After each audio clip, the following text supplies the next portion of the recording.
Hey, what it do, baby boo? In this video, I'm just gonna give you 5 tips for low elo players so you can climb the solo queue ladder. To be completely honest, before we get into the gist of the video, the majority of you League of Legends players have probably heard the tips that I'm gonna say, okay? But it's always good to reiterate it, the key points, because repetition is the mother of skill. So, let's get into these tips. First one is main only 2 roles. One of the mistakes that I see a lot of low elo people make is they don't have a main, and they just keep fucking switching from like mid to jungle to top to ADC. I don't know which one to play. It honestly doesn't matter which one you play. With that being said, I do have 2 suggestions. I suggest people play mid and jungle. Those are the 2 most reliable roles that they have the biggest impact on the game, in my opinion. Second tip is main only a couple of champs, maybe 3 champs maximum, and just really focus on banging those champs out and just learning the ins and outs of those champions. So if you're Lee Sin, if you're going to, which I highly don't recommend at all for any low elo player, but I'm going to talk from I shouldn't talk from my perspective actually. I'm going to make it customized to you. So if you're Amumu, learn the ins and outs of that champions, how to hit your Q, you know, how to clear the jungle camps properly, understand his matchup in regards to he's probably going to get wrecked early game, but then late game you're itemized and you're tanky and you do a bit of damage and your fucking ultimate just changes the whole flow of the game. For example, another example would be Syndra. She's really good during laning phase. She has really good burst. Learn the range of her Q. You learn when to do her Q, W, E, ulti combo. You know, judge the amount of enemy health that he has and be like, okay, can I burst him? And then try it. If it doesn't work, just keep that in mind for next time, blah, blah, blah. So learn the ins and outs of 2 to 3 champs. For a list of champs, honestly, you know how many billion freaking lists of champs there are? Okay, I'll give some now, just for mid and jungle. Mid, Syndra and Annie. Okay, I'm just going to say those 2 because I can't remember any other champs. And for jungle, Gragas. And maybe Rek'Sai. Gragas is really good. I think he's really mechanically easy, but for some reason, some little twat commented the other day and said, no, he's relatively hard. And then I fucking wrecked him and I said, oh, do you find it hard to press W and drink some booze? You find it hard to do that? Oh, poor you.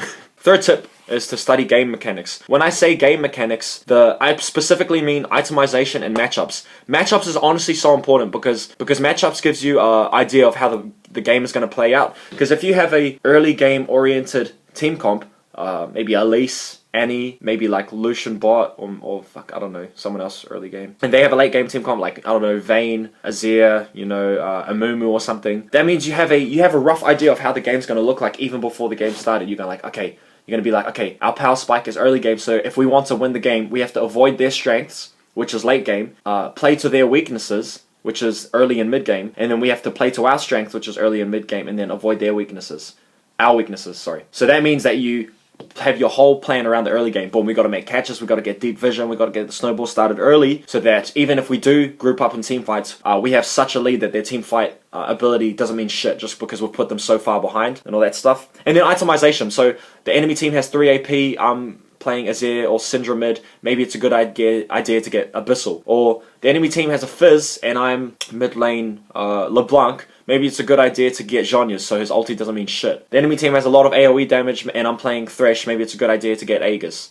The enemy team has a lot of armor, they have a lot of tanky frontliners and I'm playing top Darius, maybe it's a good idea to get Black Cleaver so that my ADC benefits from the armor penetration. Stuff like that. So I specifically mean matchups and itemization. There are plenty of guides. I'm not going to do a whole guide on matchups and itemization right now. Use your initiative and go find it yourself. Number 4 is role fundamentals. Okay, focus on role fundamentals. So once you've picked your 2 roles that you want to play, find some really good high quality in-depth guides that show you the ins and outs of the fundamentals of that role. For example, jungle would be knowing how to read the map, counter ganking, counter jungling, ganking, balancing farming plus ganking and all that shit.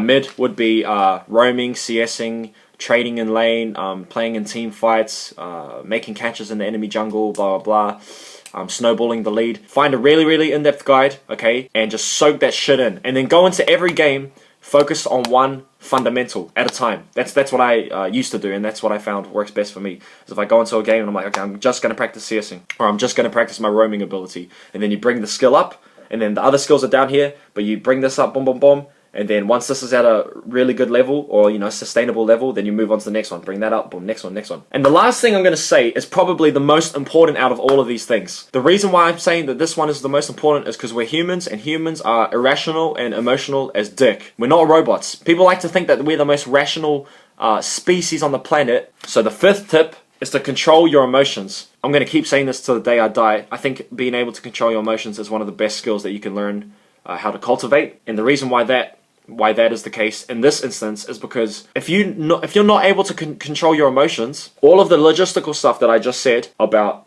maining 2 roles, maining 2 to 3 champs, role fundamentals, and study game mechanics, they don't mean shit. They honestly don't mean dick. Because your emotions, it's like you're supposed to be focusing on this. Like, this is the logistical information that you're supposed to be just like ingraining into your brain and shit. But then emotions come, and then when you get too angry or you get too heated and you get too, you know, too emotional, it places a fog in front of the things that you're supposed to be learning, and so it doesn't allow you to focus on it. Your focus is supposed to be on this, but instead emotions come across, they put a fog across it, and it doesn't allow you to focus on it. So anyway, those are the 5 tips. You've probably heard all of them before, which then again, it just proves the point that knowing the information isn't good enough at a conceptual level. Knowing the points on paper. Oh yeah, I know CS is important.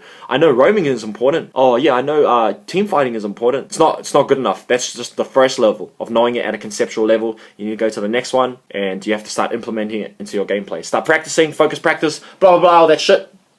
All that. I'm gonna end it here. Have a good day. I love you. Stay beautiful. Shana ducks.